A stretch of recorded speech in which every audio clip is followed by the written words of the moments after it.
este lenguaje inclusivo? Bueno, ¿de qué se trata? Bueno, siempre por ahí para empezar a hablar de este lenguaje inclusivo, bueno, partimos de la afirmación de que vivimos en una sociedad donde privilegiamos el género masculino y todas las características que se le atribuyen culturalmente a él. Entonces, esta preeminencia se manifiesta también en el uso del lenguaje, donde generalmente no se nombra ni se visibiliza a las mujeres ni a otras identidades sexuales o de género, y donde nos encontramos con esto de que llamamos violencia simbólica. Entonces, ¿qué es la violencia simbólica? Bueno, esta violencia tiene igual de gravedad cualquier otra y quizás incluso más porque la invisibilizamos. Nosotros mismos, por ser hijos del patriarcado, podemos ejercerla sin darnos cuenta. Entonces, el lenguaje inclusivo por ahí es una forma de entender y de acompañar la lucha para generar formas de nombrar donde todas las personas se sienten identificadas. Y lo que se pone en evidencia por ahí con esta lucha es que en el lenguaje hay muchas personas que no están, que fueron invisibilizadas. Y entonces lo que se demuestra es que el lenguaje no está bien como estaba, porque no solamente el lenguaje por ahí nos dice cómo está el mundo, sino que hace cosas con las palabras.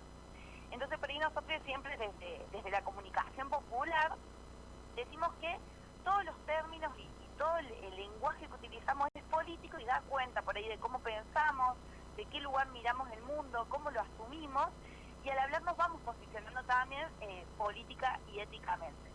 Entonces por ahí, para empezar a pensar, y por ahí desde este lugar, desde esta conversación, es empezar a pensar qué cuestiones estamos reproduciendo, qué estructuras de dominación y de poder estamos reproduciendo cuando hablamos, ¿no?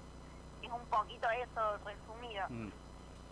Ailín, sí, hacemos referencia a la pregunta de qué es, de qué se trata, porque esto que decía Vale al principio, mucho se discute, poco se debate por ahí sobre esta cuestión.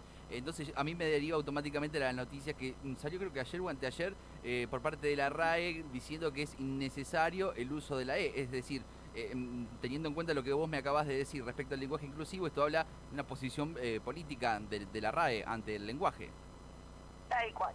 Bueno, como por ahí generalmente pasa esto, entonces por ahí para hablar en general de por qué no se da lugar a este debate o hay tantas posiciones encontradas, por ahí me parece que está bueno pensar que cuando vemos las reacciones ante el lenguaje inclusivo, vemos que romper un hábito lingüístico es deshacer una norma y perturbar ese orden social ligado a una norma siempre incómoda.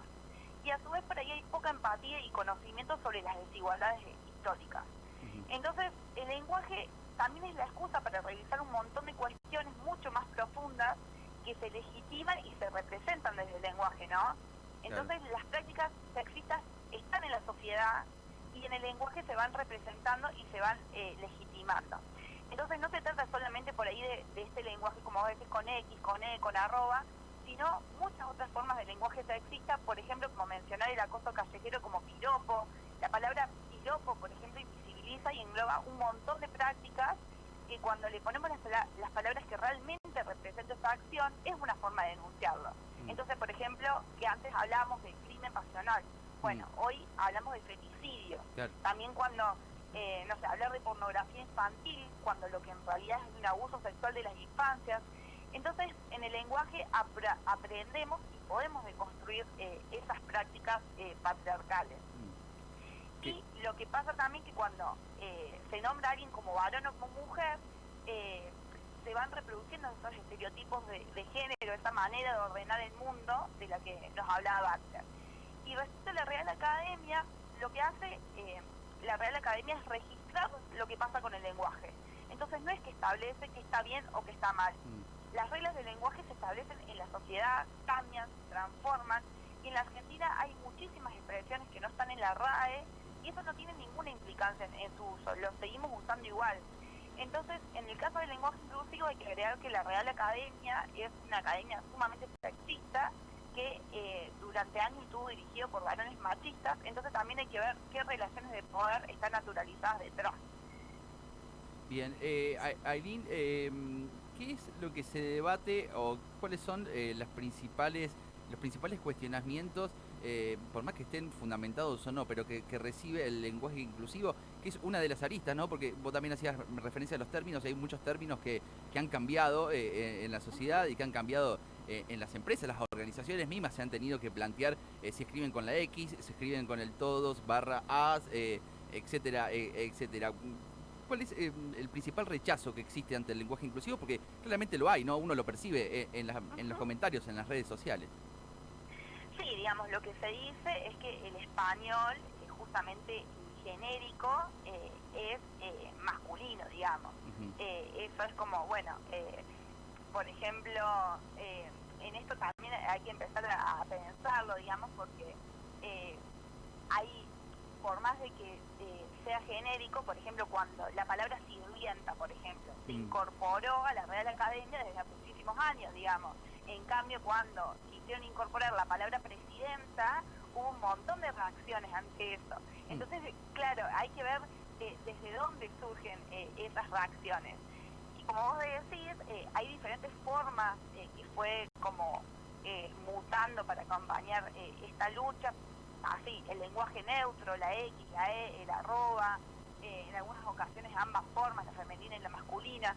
Entonces también todas estas formas, también muchas personas dicen que bueno, que confunde, pero a mí me parece que lejos de confundir manifiesta diversas estrategias de resistencia y que ojalá en algún momento se llegue a una forma de hablar donde se engloben todas las formas de autopercepción. Entonces, también de cada una de estas formas, por ahí bueno, no sé, yo tengo obviamente digo, me inclino por este lado que está bien, porque por ejemplo, no sé, si usamos siempre la barra, seguimos naturalizando esta cuestión de hombre y mujer, entonces, no sé, hay diferentes puntos que si querés te los puedo nombrar de qué es lo que me parece, pero bueno, me parece que vamos en camino, que va mutando y que ojalá en algún momento se llegue, no tengamos que hablar de lenguaje inclusivo porque las personas ya estén incluidas ahí, ¿no? Claro.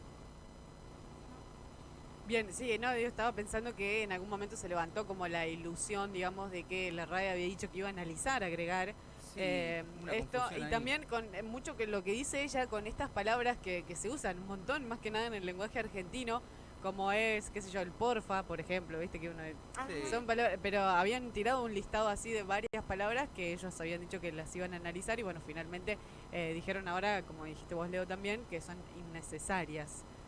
Sí, por ahí me parece que está bueno también que esto que genera por ahí menos controversia, empezar a usar expresiones neutras para referirse a grupos, sectores específicos. Por ejemplo, no sé, en vez de decir los hombres, decir la humanidad, el género humano, la especie humana, las personas. En vez de decir, no sé, los profesores, decir el cuerpo docente. En vez de decir los estudiantes, decir las personas que estudian. Esto me parece que bueno, que está un poco más aceptado, digamos, para quienes no tienen ciertas controversias, digamos. Bueno, también, por ejemplo, no sé, lo que pasa con la X o el arroba, por ahí se dificulta, digamos, para la pronunciación. Claro. Entonces se recomienda usarla en lugares específicos, en momentos específicos. También, por ejemplo, la X tiene algunos problemas para los dispositivos de lectura automática, como los que utilizan las personas ciegas. Entonces, bueno, por ahí el uso de la E o de estas expresiones neutras que usábamos viene como a presentar por ahí un camino más, no sé cómo decirlo, digamos, como más ameno, digamos, para todas estas cuestiones. Por ejemplo, la barra, el arroba también tuvo bastante controversia porque decían que era demasiado disruptiva, ya que no pertenece al abecedario, rompe el renglón. Entonces, bueno, diferentes formas que fueron mutando y que creo que no pertenecen, no podríamos llegar tampoco ahora a una forma acabada que esto es así. Está bueno esto, que haya posiciones encontradas, que lo debatamos y que en algún momento eso, podamos realmente incluir a todas las personas que ya están en la sociedad, pero que en el lenguaje se posicionan esto como una forma de violencia simbólica.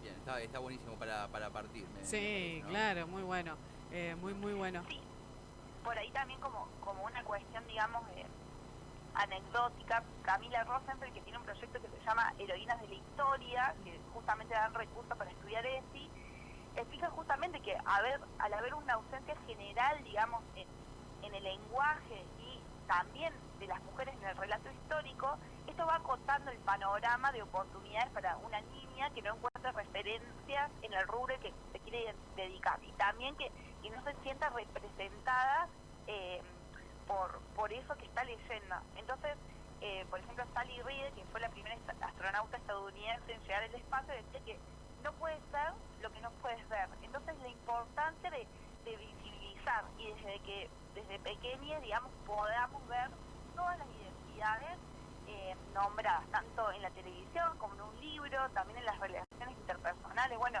lo importante de esto, ¿no? Para un niño que se está formando. Ailín Peirón, licenciada en Comunicación Social. Ailín, te agradezco mucho el contacto. Ha sido muy linda charla. Sí, muy linda charla. Bueno, muchas gracias por llamarme, por tenerme en cuenta. Gracias, Ailín. Gracias, Ailín. Ailín Peirón, licenciada en Comunicación Social por la Universidad Nacional de Villa María, nos comenta un poco de qué se trata el lenguaje inclusivo a esta hora de la mañana. Continuamos.